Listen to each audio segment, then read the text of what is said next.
Hey everybody, this is Melina from ScrapbookingWithMe.com and Me Crafty Scrapper here on YouTube and Instagram, and over on Facebook at Me Crafty Scrapper Creates. And today is another episode of Scrapbusters, and we are making something that you never thought you needed for your journals. You know, isn't that kind of what Scrapbusters are? Things that you might not have ever thought about making, but I make it and I have so many comments that go, wow, I never thought of doing that. You know, mostly because you're throwing a bunch of scraps together and making something out of it.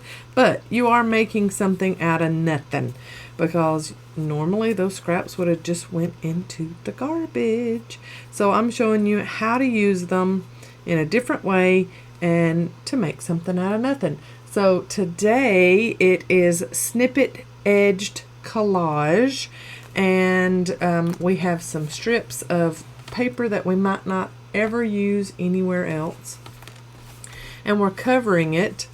See, we still have that on the background, but we are covering it with scraps, some vintage scraps, and I sewed down the middle with a zigzag stitch. You don't have to do that. You can make your own little zigzag with a pin down the middle if you don't want to sew. And then we've added a little detail on there with some trim.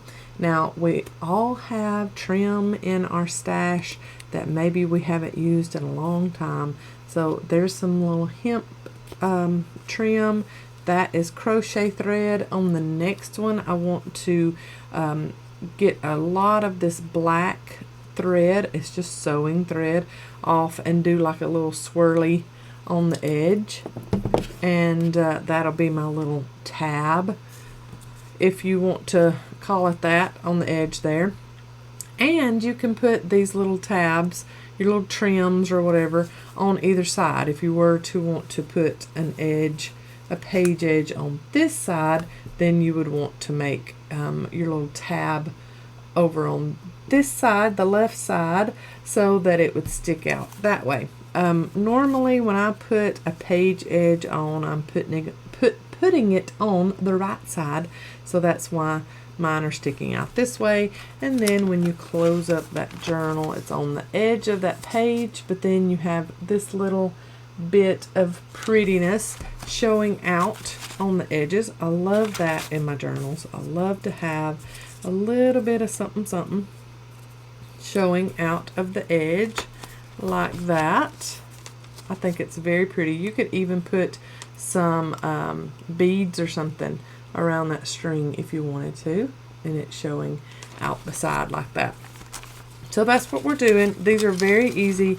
This is a very easy mass making project also, because you don't even really, it's kind of mindless. You don't even really have to think about where you put stuff, and as long as you keep it neutral, you can use these in any journal. Or then when you start to put it in a journal, if it's a themed journal, say you're making a fairy themed journal, you could put a little fairy die cut or something like that on the page edge that you have made, and it goes right along with your junk journal, and it's already been made. You've already pre-made something, and you just stick a little fairy die cut or a little word phrase or something like that on it, and you're ready to go in your journal. So these are, like I said, very easy to mass make. So I am looking forward to showing you some of these, and maybe we can get all of these done in this one video, and I'll show you how they all turn out. So I really just start laying stuff down, and these are like 1.5 inch, 1 inch strips, and I've made them long enough so that they can go in a half sheet journal. Now if you make a smaller journal, you can cut these down if you want to, and you could add another little piece like this down here, cut it in half, and use 2 in a journal if you're making like a mini size journal. But I try my best to cover up most all of this. I mean, really, we're not going to be using this in anything else. So I cover it all up, and then just get a little piece of something that you like down the middle and up on the top. I love this plaid paper, and we'll ink some of that before we finish. So I love that. And then get a little bit of something else. This one could have a little bit of red in it. Oh yeah, that would go along with that. Give it a little bit of a fall feel, but you can do them just as neutral as I did here, and they'll go in any journal. But this one will be, you know, it'll have enough plain to it that it could too. I'm going to bring around my torn edge so that can be seen like that, and then add that at the top. So then we just need one little piece like this, and I'm thinking that I've got some little cut out circle somewhere. I sure do. Maybe add that there. I like that. And then when you get everything glued down, you can trim it or tear it how you want to get a pretty much straight edge. But like this one, it come on out this way. I left it as is. I like it like that, so I didn't change that at all. But I think with the addition of this circle here, we may want to trim down a few things, and I'm just going to start off by gluing this longer piece on. And you may want to put down a messy mat if you're very liberal with your glue when you put it down. I try not to be, but a lot of the times I am. Then I'm just going to put glue all over that before I put down my book page piece, and just making sure that I can't see any of that green in the background there.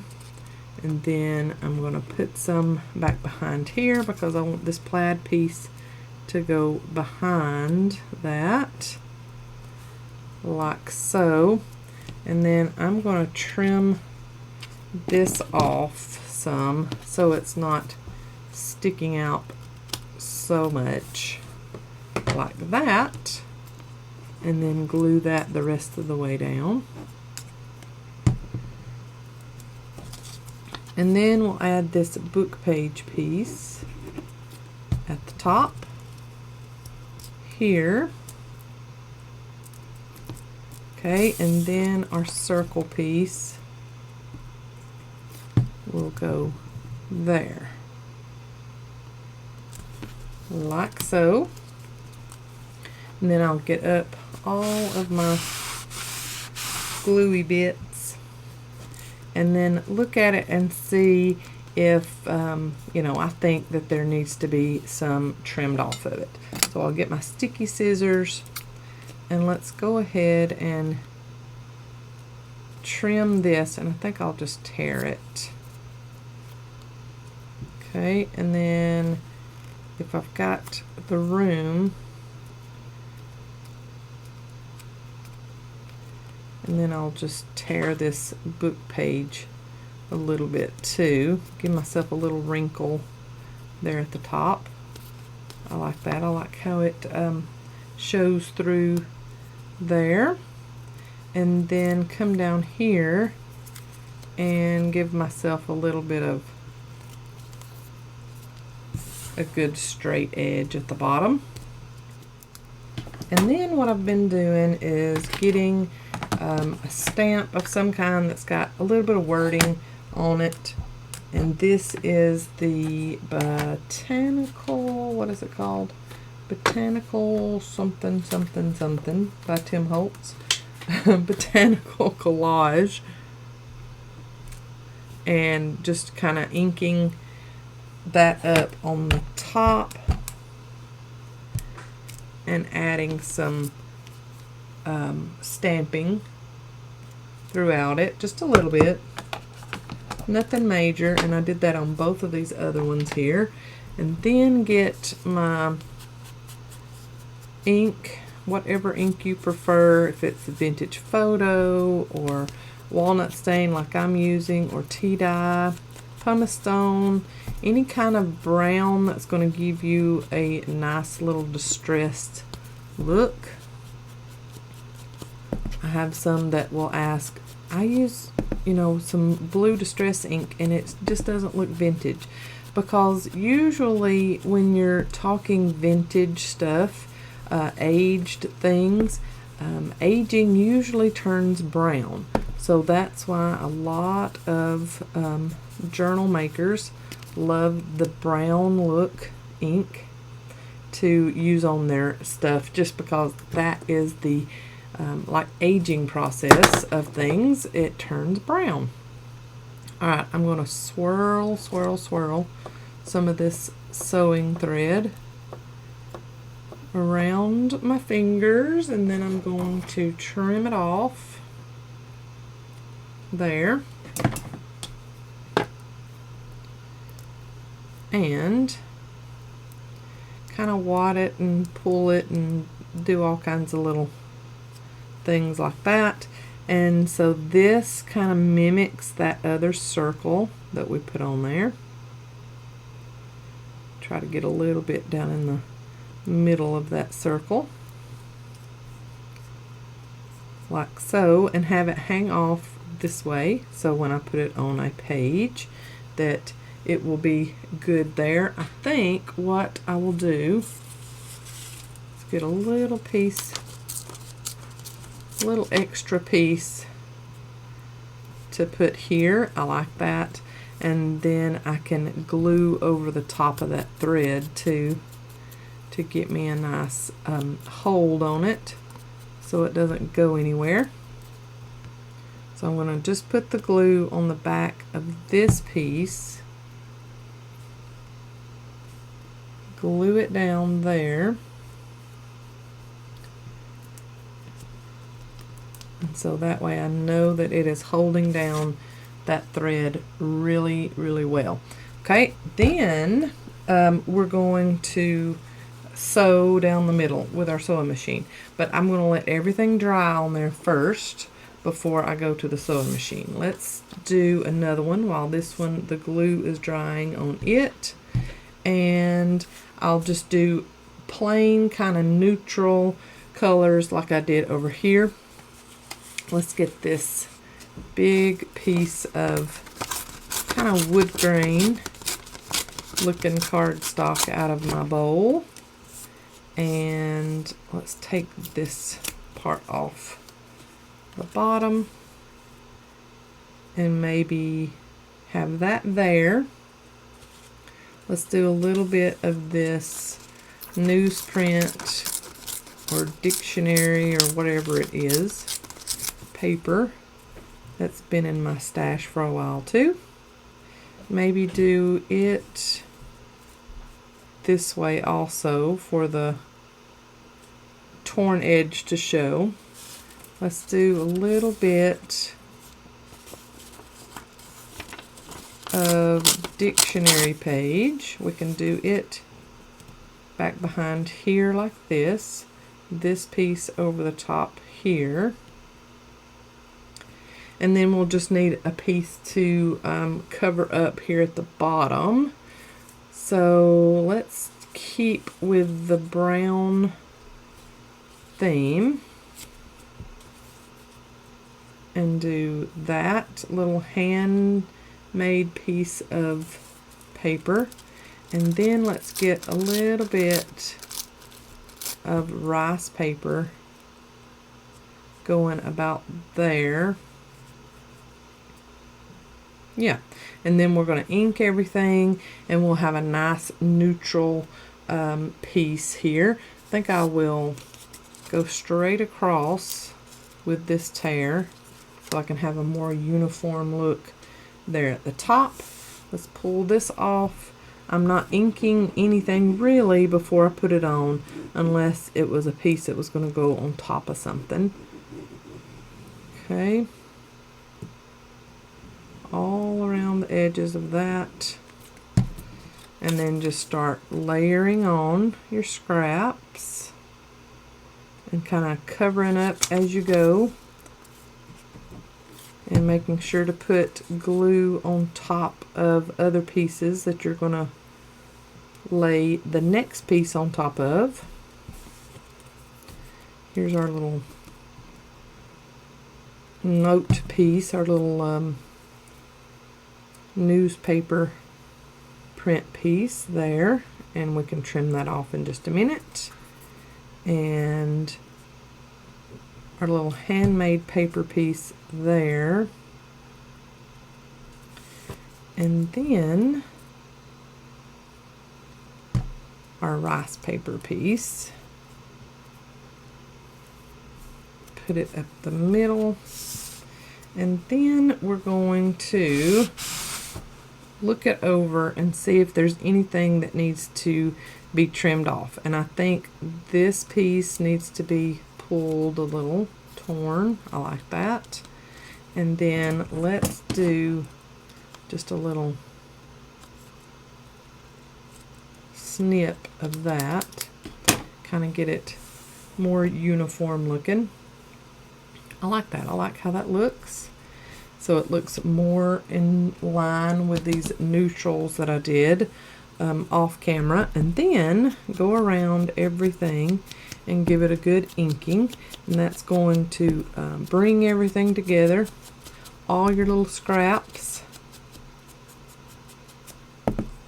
like that. See how I'm saying that these are just made for mass making, because you're just putting on pieces of scrap that you wouldn't otherwise use maybe, and collaging them all together so that you can get one little uniform look, and you can eventually use it in some type of journal on the edge of the page. Now, to get the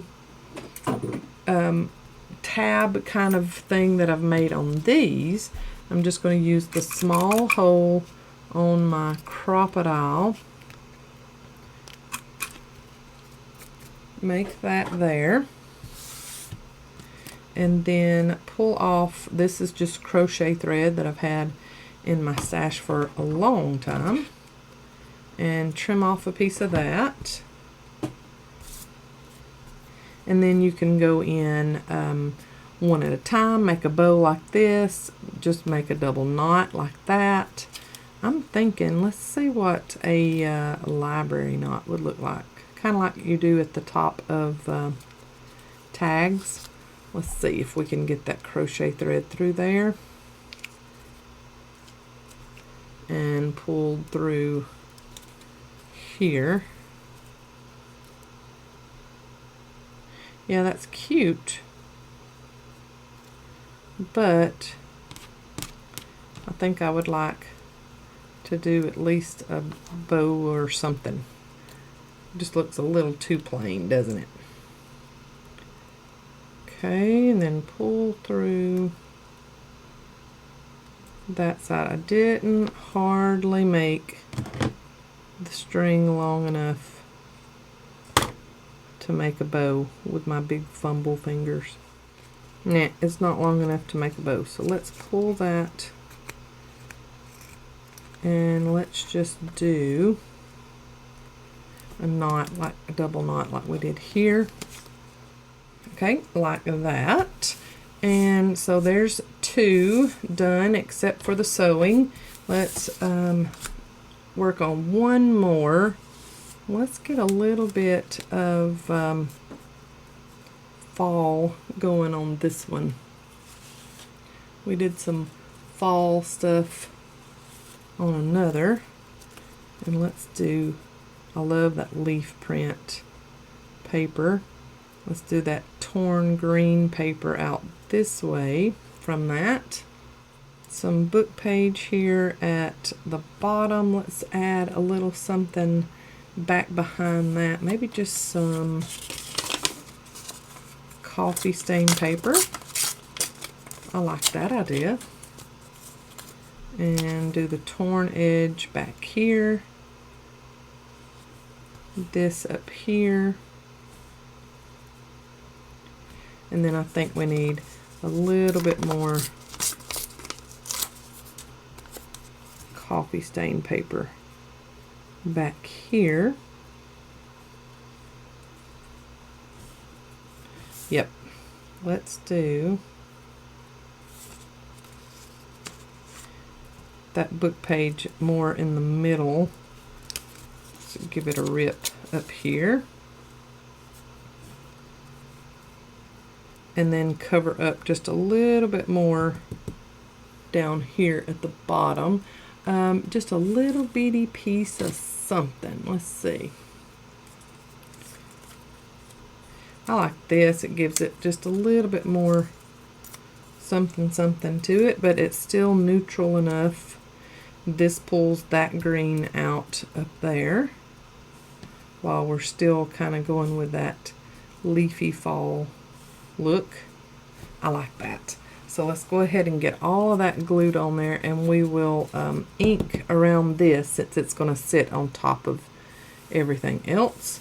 So let's get that glue going on our base piece. I had quite a bit of that paper in my stash, and I really don't know where much it came from, and I just wasn't the biggest fan of that pink shade. I have mentioned before I'm not much of a pink girl, so I like the fact that I can still use it even though it won't be what's on the forefront. But I can, it can still be utilized. So I like that.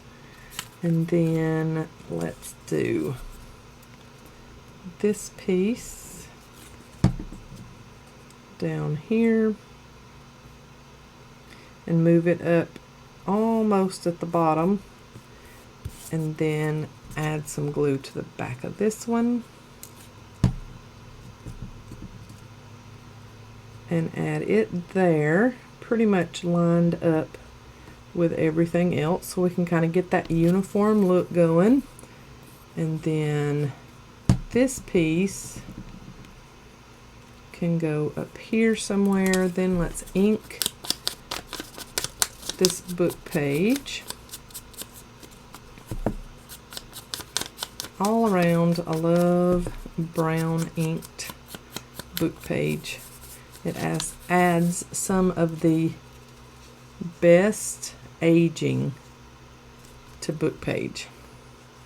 Alright, and then a little bit of glue all around the back of that, and then add it where I want it. And then I'll just rip off that little point there.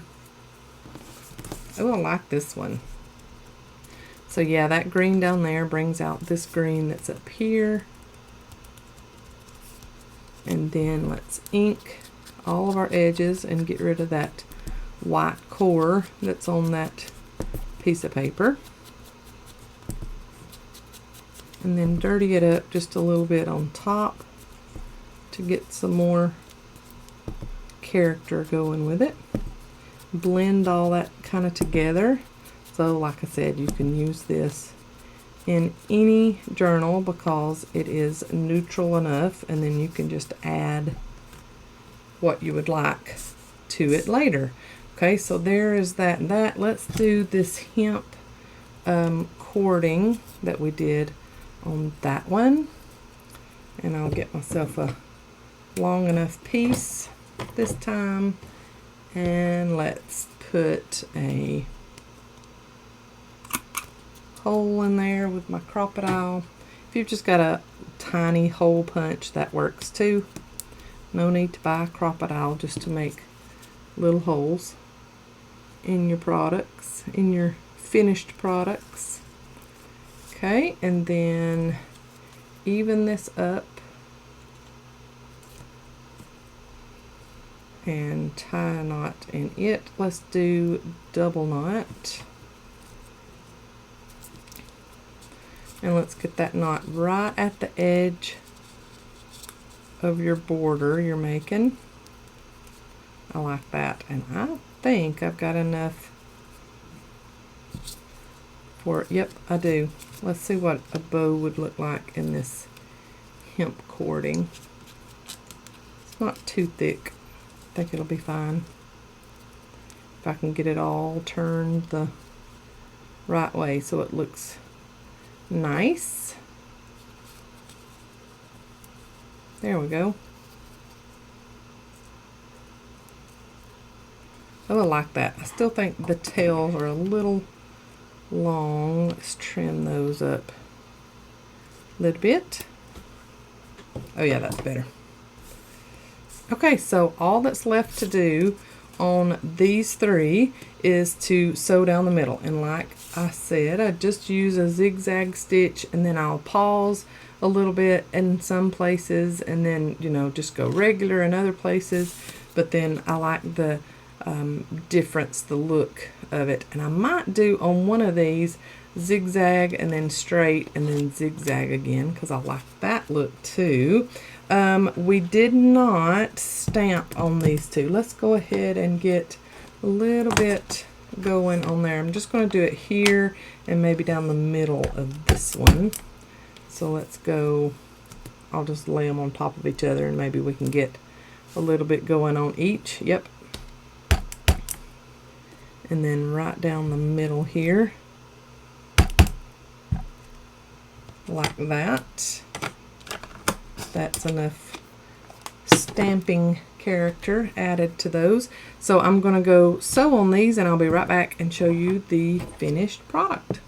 So there are those three. I did straight stitch and then zigzag and then straight again, and then a couple of more little zigzags there at the bottom, and then zigzag all the way on this one, and it's just got it really tight and close right there. I like that look. And then this one is the messiest, grungiest one. I do believe that little stick out there, and then I just kind of went wild with my stitching. I did some zigzag and got it real close, and then I did straight stitch, and then did some more zigzag, and then I moved my straight stitch around a little bit.